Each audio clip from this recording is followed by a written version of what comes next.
When night falls, they come into their own.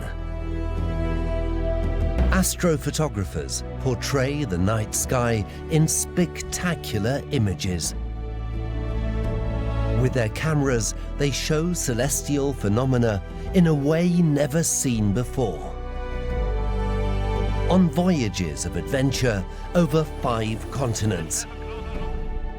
Today, Canada. On his search for the Northern Lights, we follow Yuichi Takasaka through the wintry landscape of the Yukon.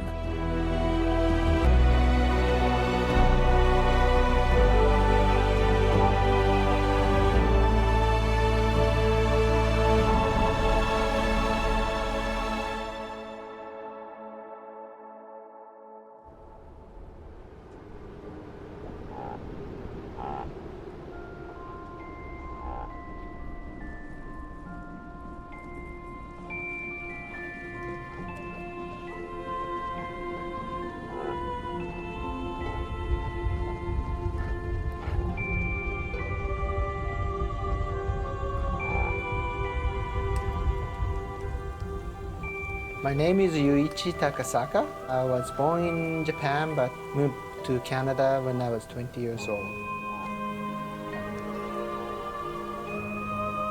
Yuichi is a photographer who specializes in taking spectacular shots of the night sky.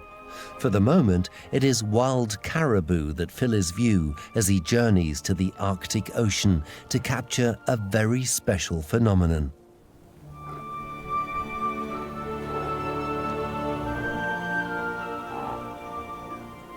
I have been shooting Northern Lights, millions of images in order to take time-lapse videos. I have been taking Northern Lights since 1990.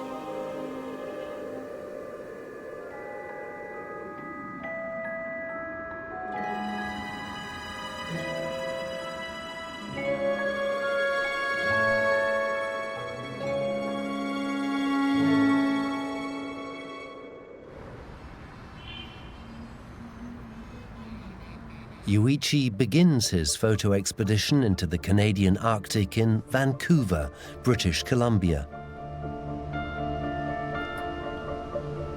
Today, he takes time-lapse shots of the city's skyline, but tomorrow he will set off into the wilds of northern Canada.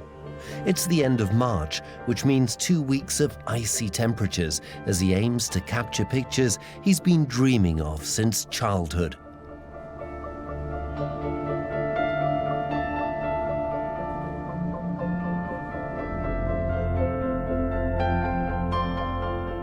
In Japan, we learn about Northern Lights, which we call Aurora. In the schools, we learn there are so many media going about Northern Lights as well. So everybody in Japan would say, I would like to see Northern Lights before I die.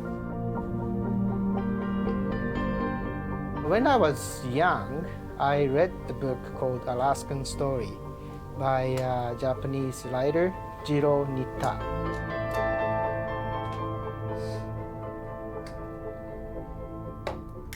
That book describes Northern Lights so vividly.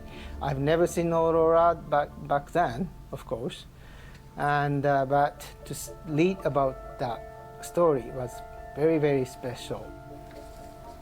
So I'm going over to Yukon and Northwest Territories. From there on, I can take ice road on the Mackenzie River to Tuktoyaktuk, which is an Inuit community, right beside Arctic Ocean on the Beaufort Sea. I would like to go over and get some Northern Light shots. Whitehorse is pretty warm still, about 0 degrees. But as you drive up north, of course it gets colder and colder.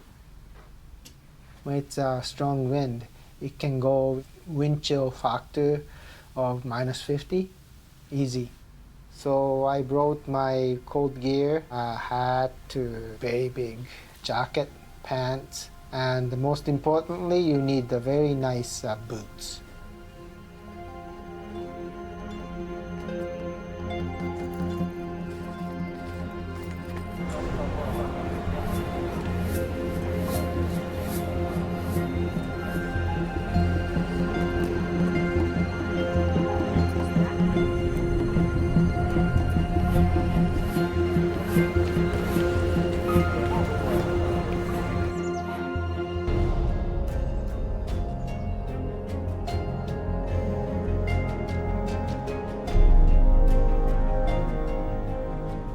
I will fly from Vancouver Airport to Whitehorse.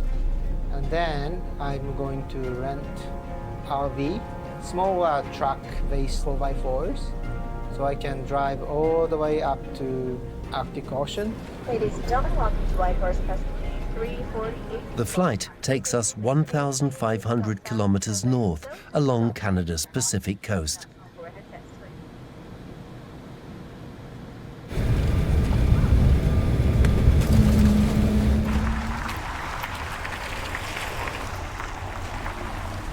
Whitehorse is the capital of the Yukon Territory in the north of Canada. With fewer than 30,000 inhabitants, it holds the world record for having the cleanest air of any city on the planet. Protected by the walls of the valley, Whitehorse enjoys a milder climate than most other places at this latitude.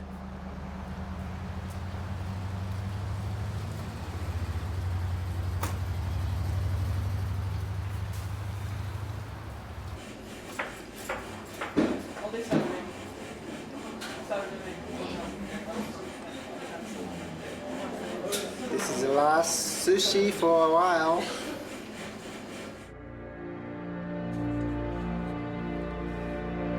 Yuichi travels around the globe to get his time-lapse shots of the northern lights.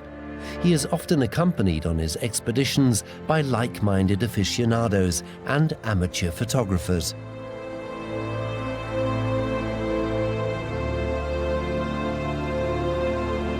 Earlier projects took him to Tasmania and other places too.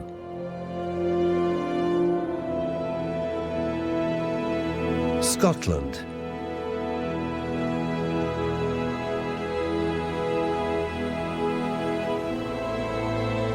and Norway, to name just three. These colourful celestial phenomena are called the Northern Lights because they are predominantly visible in the far north. But they are also visible, though more rarely, in the southern hemisphere, where they are called the Aurora Australis. What are you carrying? It's heavy. You got 2 propane bottles. This is for heating and for your fridge and freezer. And for cooking, hook the step up, pull it out, right? And go up. And for your balance, there's a handle, please. Okay. Go ahead.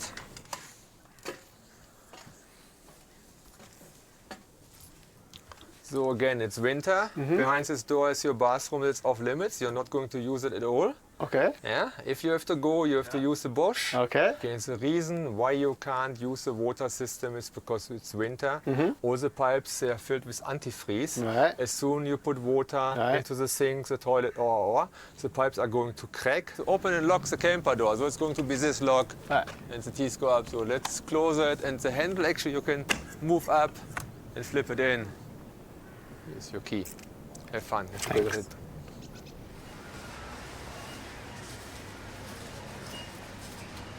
Yuichi will be traveling to increasingly remote regions on his journey, so he needs to stock up on supplies in Whitehorse, including food and water.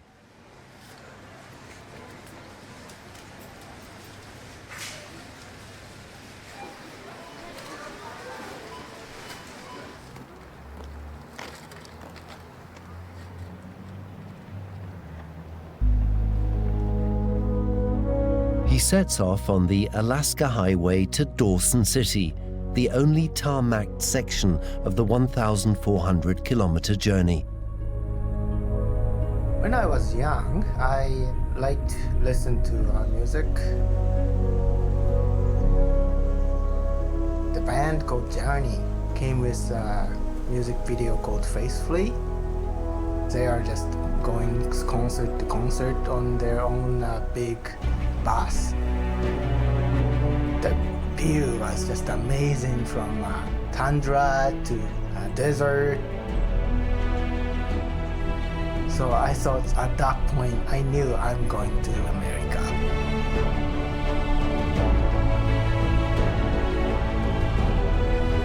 At 20, I just flew to Vancouver because that's the closest from Japan.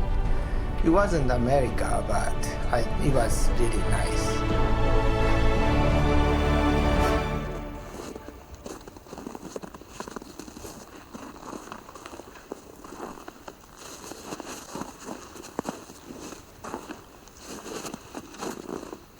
Halfway to Dawson, the route takes Yuichi past a photographic opportunity he cannot pass up: the Five Finger Rapids.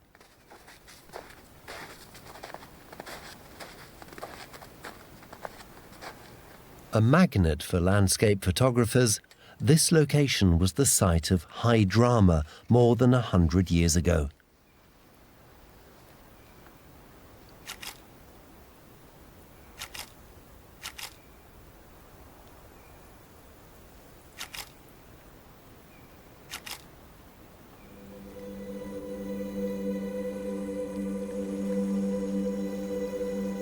At the height of the 1898 gold rush, many gold prospectors spent the summer navigating their overloaded dinghies and homemade rafts 1,300 kilometers up the Yukon River.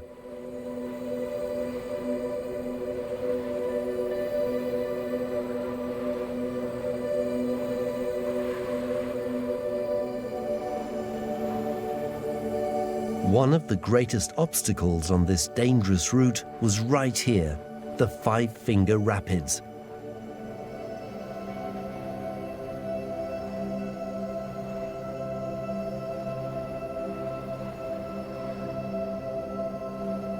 Basalt rock formations block the river and split it into various tributaries.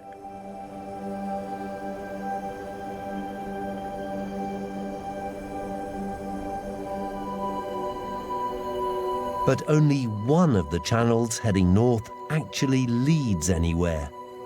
In summer, the others turn into dangerous rapids.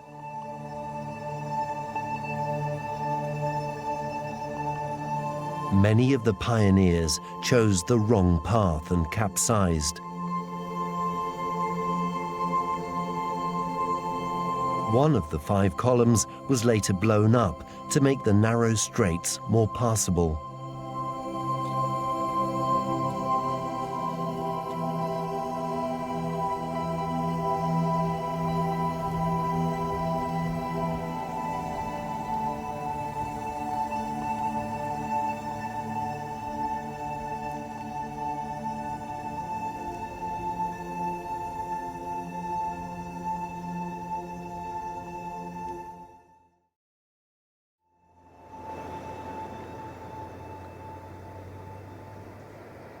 After a long journey on a snowy road, Yuichi finally reaches Dawson City.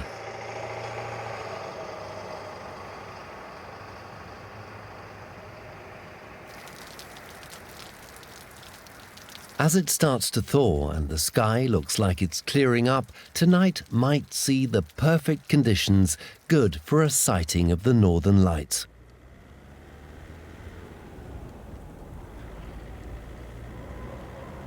At Dawson City, the Klondike River flows into the wider Yukon. Though at the moment, everything is still frozen.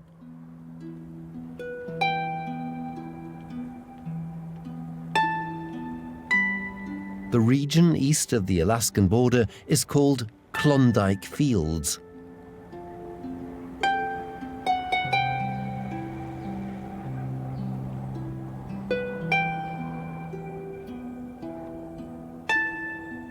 At the end of the 19th century, pioneers struck gold in a creek near Dawson, prompting a stampede to the area.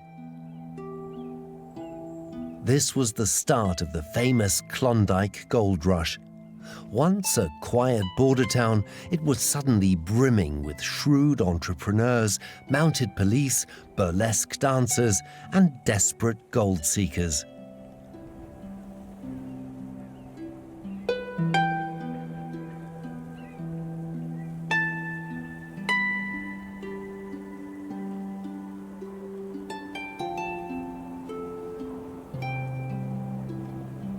Today, Dawson City is an eclectic place, full of remnants of its past and attractions that draw in visitors from all over the world.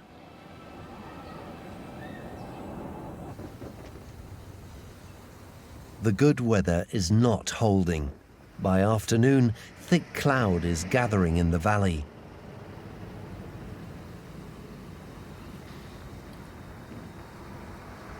Unable to take any shots tonight, Yuichi decides to join the infamous Sour Toe Cocktail Club, which has a peculiar initiation ceremony. That's what they call the toe jam. Kept in salt, keeps it completely Oh, preserved. it's a coarse one. Oh, it's black. Oh, it is. It's what they call necrotic. It's completely mummified.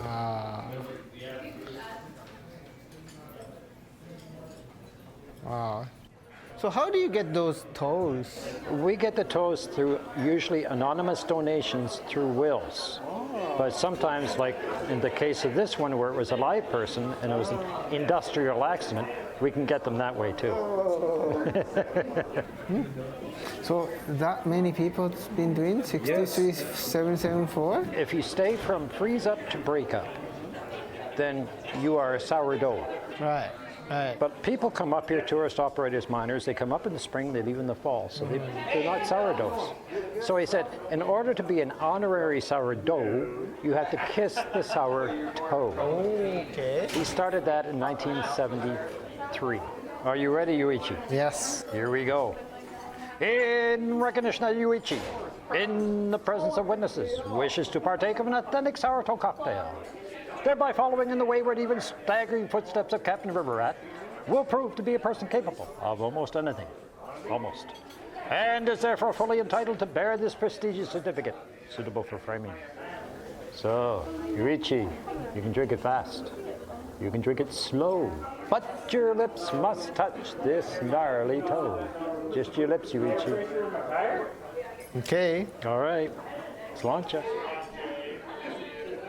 Kampai. Well done, Yuichi. So, Yuichi, here is the evidence of your folly. Thank you. And welcome to the club, sir. Thank you.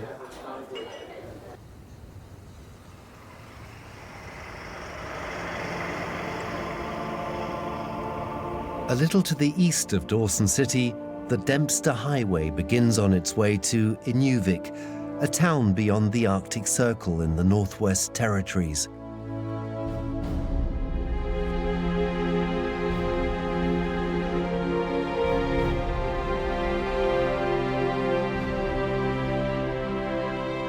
Much of the 740-kilometre-long highway follows an old dog sled trail.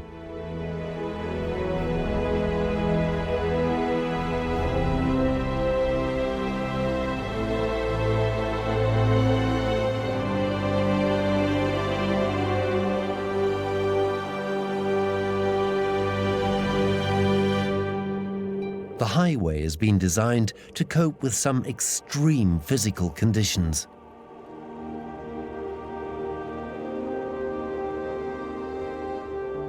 The two-lane road runs through 3 mountain ranges and sits on a thick bed of gravel that insulates the permafrost in the soil below.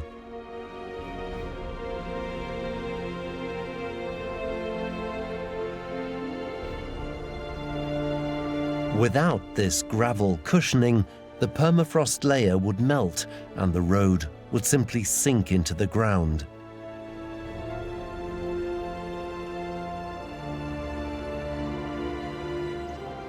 Set in 2,200 square kilometers of rugged mountains and rolling tundra, Tombstone Territorial Park is one of the largest areas of natural conservation in Canada.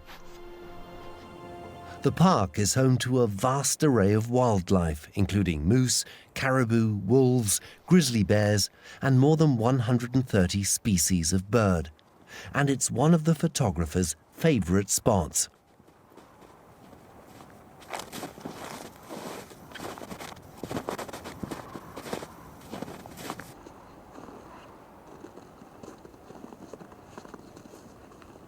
There's a good chance he'll get some great time-lapse shots as the weather is looking good. So I chose this Tombstone Territorial Park this time because this is one of my favorite locations in Canada. I've been here so many times in the past. Mountains are just rugged and really nice. You can see the really nice valley here. People, you know, hike in the summer, cross-country ski in the winter. I just be here, take pictures all night and days, and very, very little people comes here. Once the intervalometer is set, the camera shoots automatically and patiently, picture after picture. It takes hours before enough shots have been taken for a short time-lapse sequence.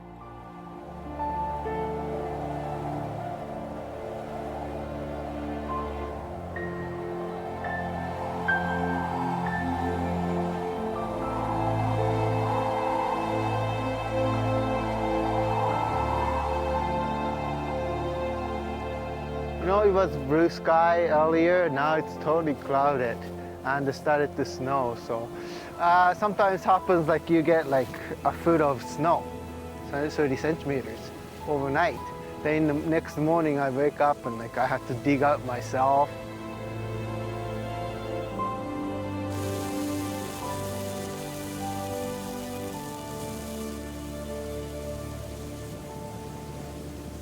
I don't get lonely here because I know that I'm going back to the civilization, to my family. I just need my own time sometimes.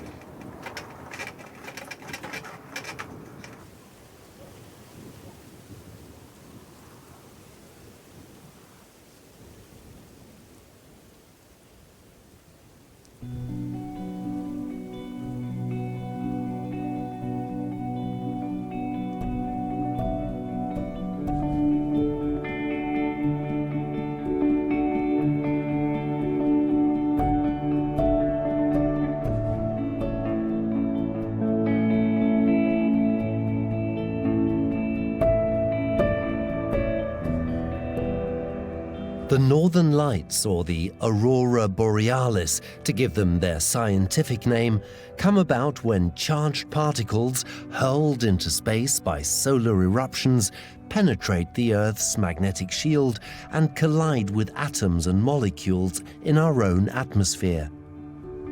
These collisions result in countless little bursts of light, called photons, that form the Northern Lights.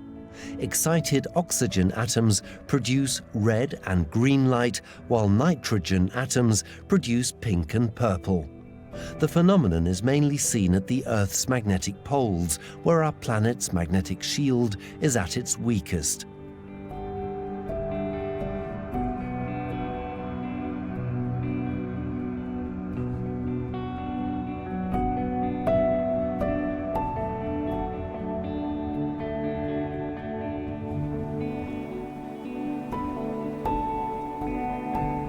Thanks to a night of snow and icy temperatures, Yuichi was unable to photograph the Northern Lights over Tombstone Park.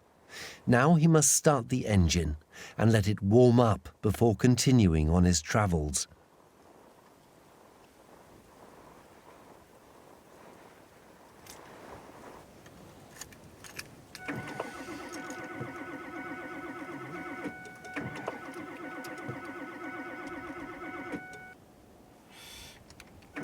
But overnight, the engine has given up the ghost.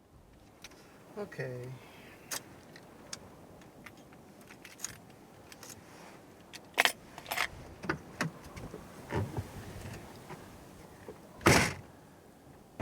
The extreme cold seems to have run down the car battery.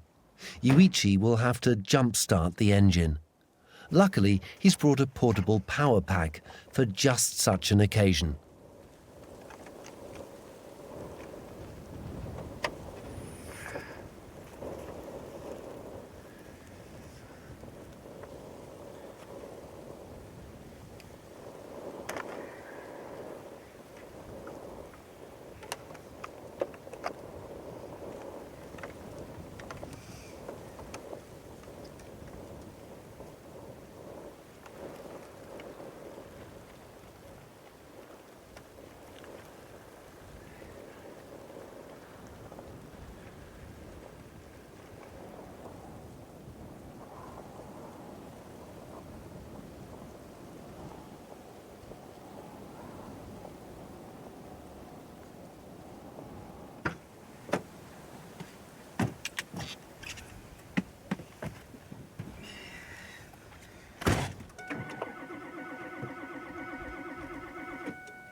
Go, go, go.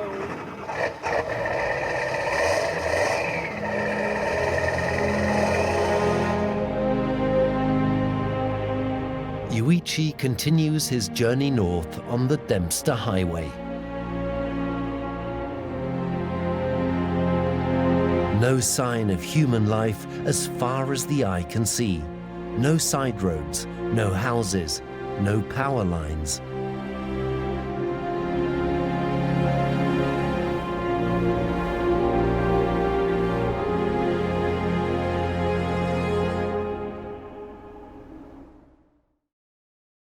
The land is vast, with the horizon stretching for thousands of kilometers in every direction.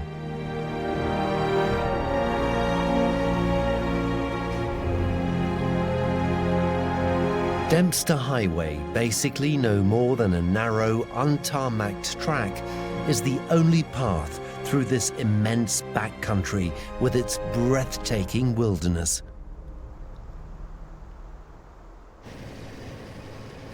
Yuichi fills his tank again at Eagle Plains Lodge, the last rest stop before the Arctic Circle.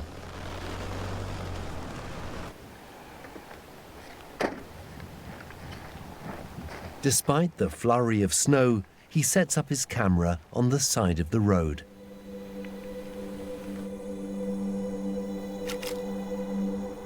Tonight, luck is on his side. The sky clears and Yuichi gets his first real time-lapse shots.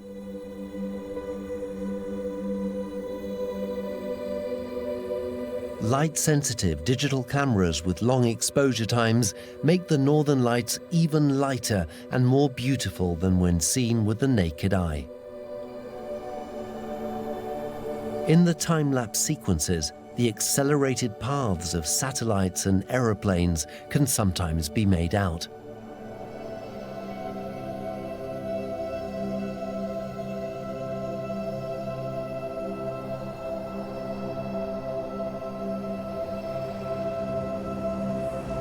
Back on Dempster Highway, Yuichi officially enters the Arctic Circle.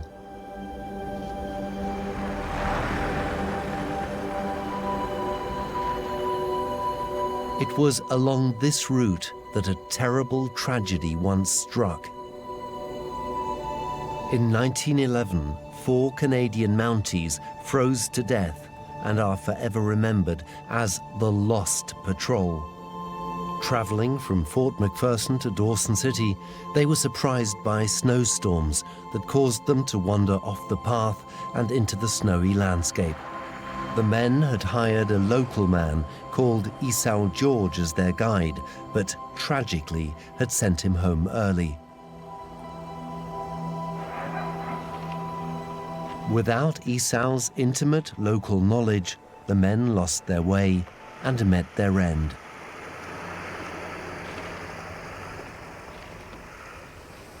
The traditional knowledge needed to survive in this unforgiving and harsh environment was handed down to Esau over thousands of years and through many generations. Today, many of the indigenous cultures in the Canadian Arctic have lost that precious wisdom. Robert Alexi is a Dini elder and a resident of Fort McPherson who laments this loss. Well, I remember from back in early 40s, you know, in the summertime, in wintertime, there's nobody in McPherson. Everybody's out struggling, making their own living. No government, nothing, you know, making their own living off the land, summer and winter, until in 50s, government started coming in and giving a ration, they call, the hell they call that, income support. Now they call it income support. And then government start coming in and giving, here, we give you a house, stay in it, new house, you don't have to pay. That spoiled everything. And then you can't go out of school, you can't go out of town because your kids can't go to school. That make it worse. And then no job, them kids are brought up in the buildings, you know. And they don't know nothing. They go to school, but they don't know if they go on the land, they don't know nothing. That's what happened.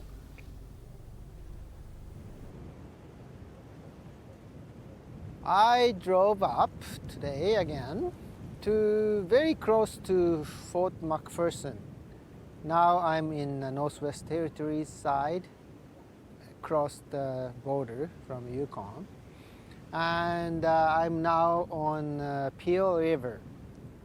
It's frozen, so we are on the ice. It's called the ice bridge. So I will try somewhere from here. I'm just gonna find some good spot and then think we are gonna get something.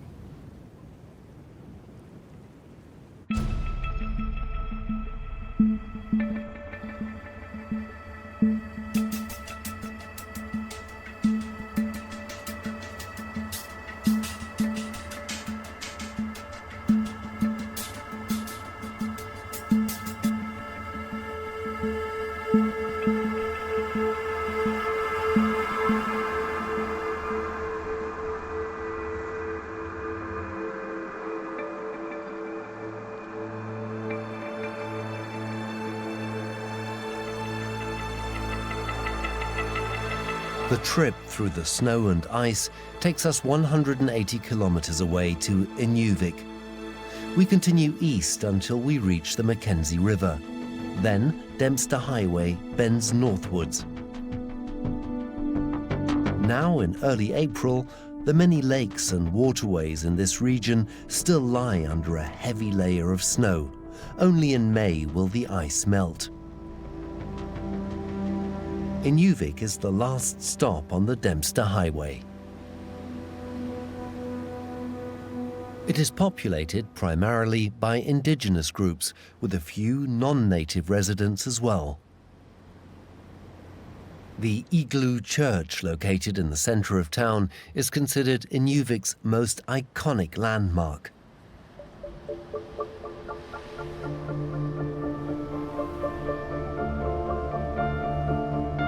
Tonight, Yuichi hopes to create an urban Northern Lights time-lapse with the Igloo Church in the foreground.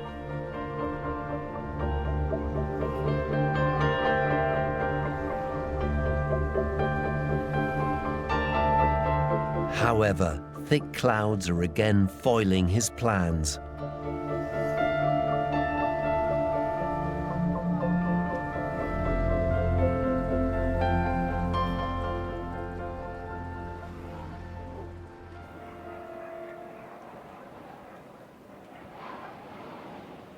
Since time immemorial, humans in the northern polar region have been fascinated by the northern lights.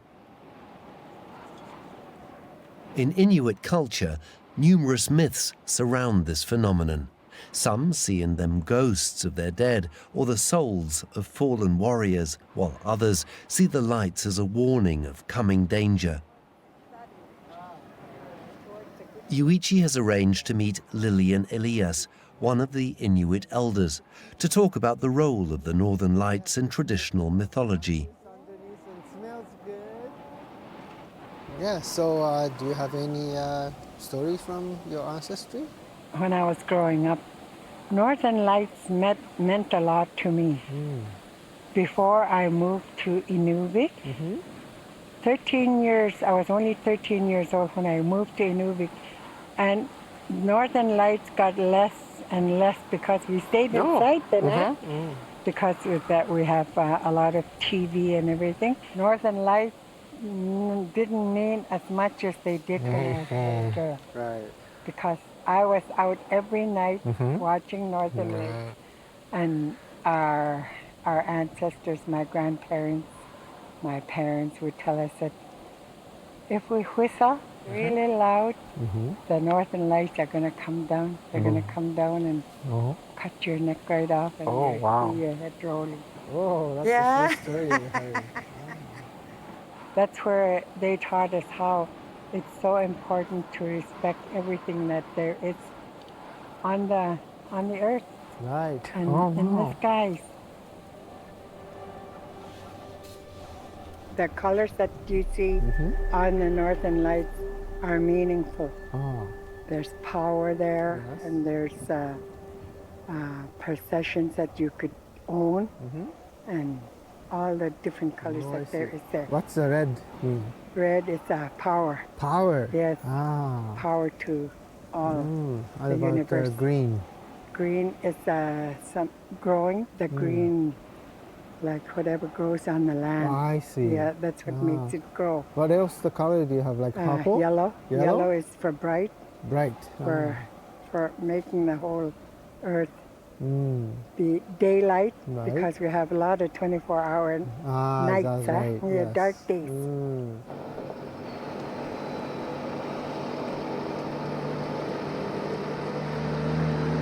On his way from Inuvik further north, Yuichi is treated to an impressive spectacle.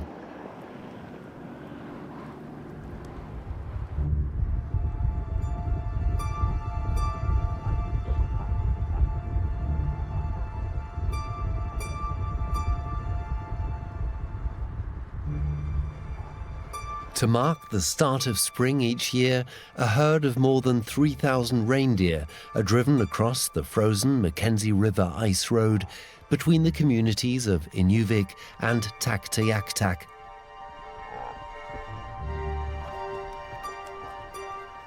Their migration will take them to a small island in the Canadian Arctic that will serve as their calving grounds. This tradition first began in 1935, when Sami herders and Alaska natives brought a herd of reindeer originally from Russia to the Mackenzie Delta.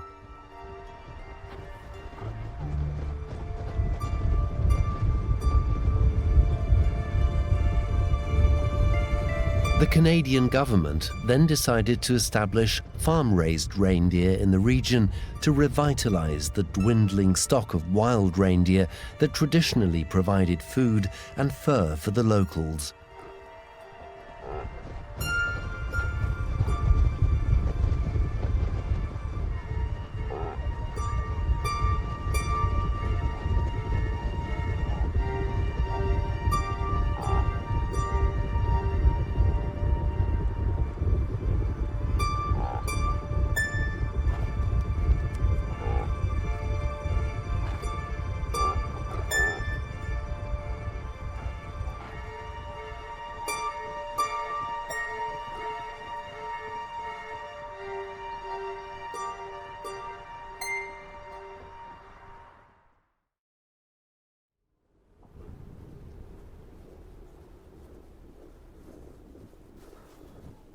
Today it's really cold. It's been minus 20 and the wind is blowing, so wind chill factor is about minus 40 or even colder. So, you know, any exposed area of the skin can freeze like within 1 minute. So you have to really be careful.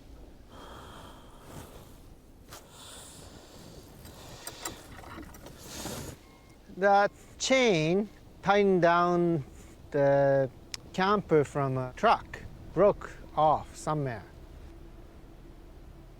It was lucky that happened in a village that I can get the parts.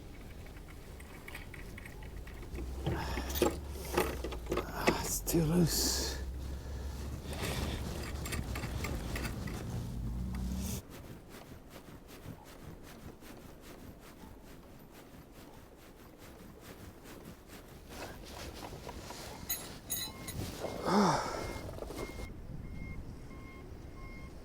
This ice road is made by government of Northwest Territories highway. Early season they started to remove the snow, so it's gets really flat, and it cools down really quickly because snow insulates. So they remove it, and then ice gets thicker and thicker. So it's much nicer and then flat. But some places like there's a current underneath. This is already Mackenzie River. So when the current is fast, you know, ice becomes thinner. End of the season in the spring, you shouldn't be wearing a seat belt. They just, you know, just for precaution.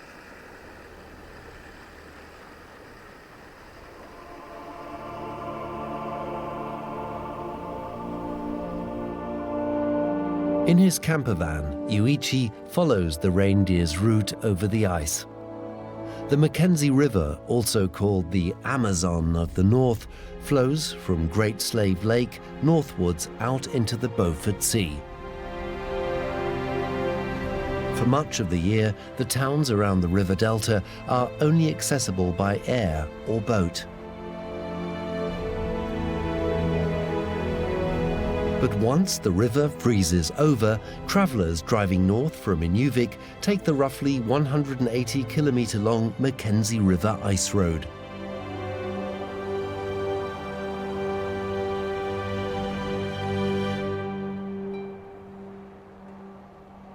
On the slippery surface of the river, you have to drive carefully. Now in the spring, the ice is already thinning, and drivers are advised not to wear a safety belt, just in case. However, the ice road might soon become a thing of the past, as a proper road to Taktayaktak is now under construction.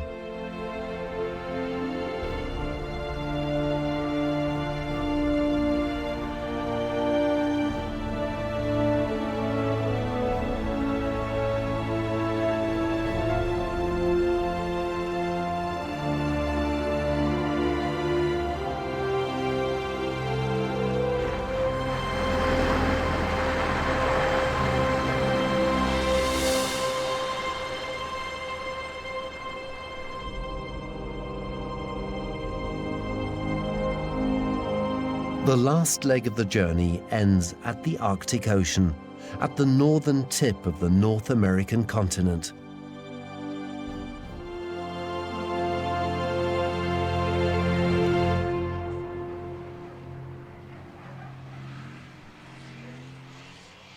The town of Taktayaktak is just called Tak by most people.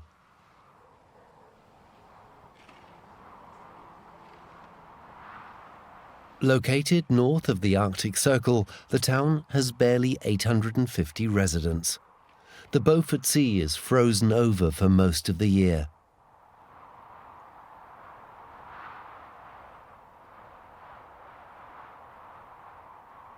Known for many years as Port Brabant, the town was renamed in 1950, becoming the first place in Canada to revert to its original indigenous name.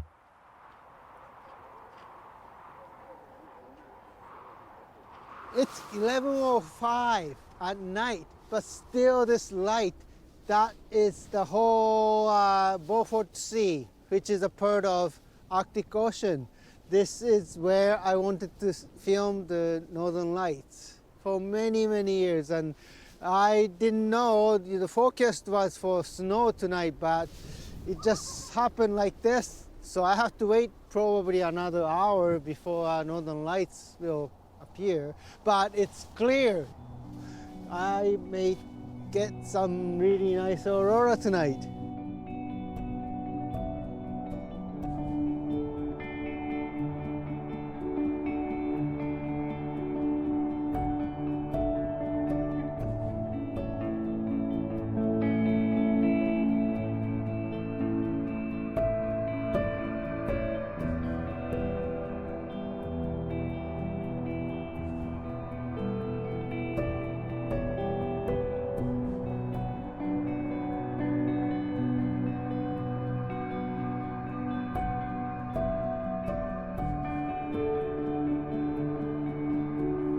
Although the weather is good and some northern lights do appear, the activity is not quite as dramatic as Yuichi had hoped.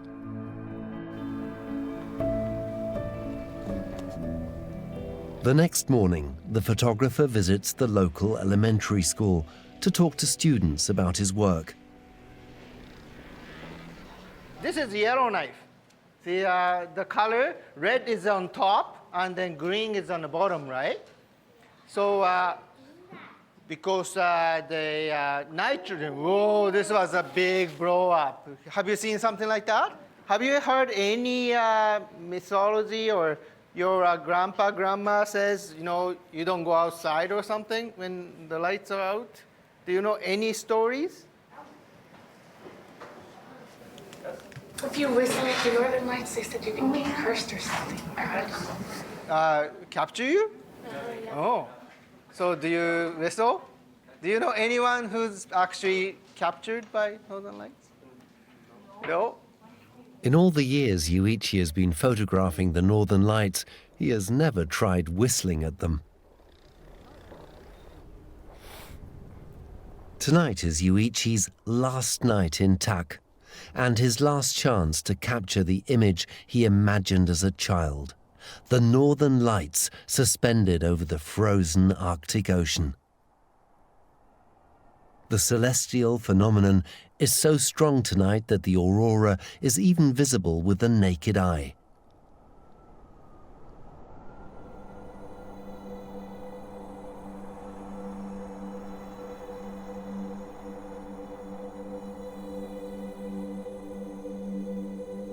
And luck is on his side. It stops snowing and the clouds lift.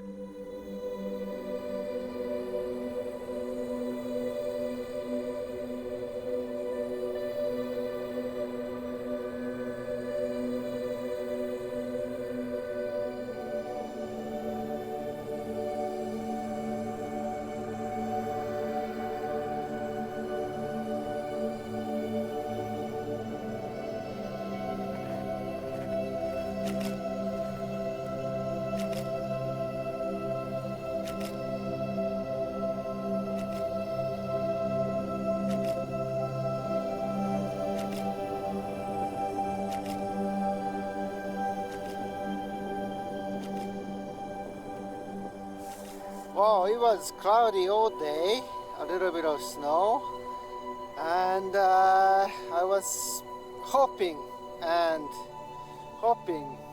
Didn't happen, but just after midnight it started to thin. Clouds are just disappearing, and 1 o'clock entire sky was filled with northern lights. This is amazing, just all over the place right now.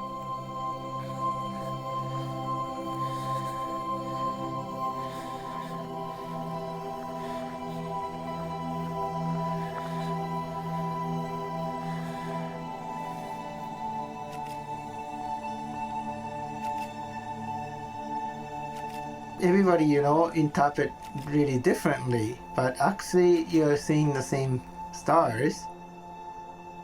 The sky's just one here on the earth, so everybody is under the sky, so borderless sky. It's great for maybe a peace.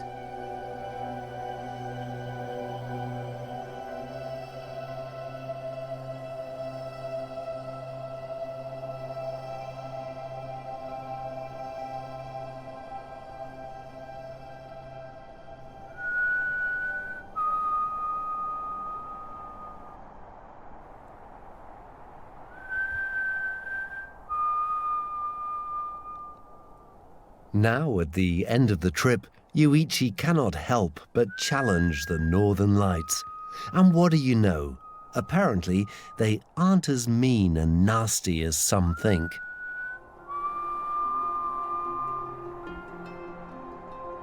Yuichi Takasaka's childhood dream of one day seeing the Northern Lights over the Arctic Ocean has come true. Now, right at the end of his adventure, he finally gets the time-lapse shots he's been wanting for so long.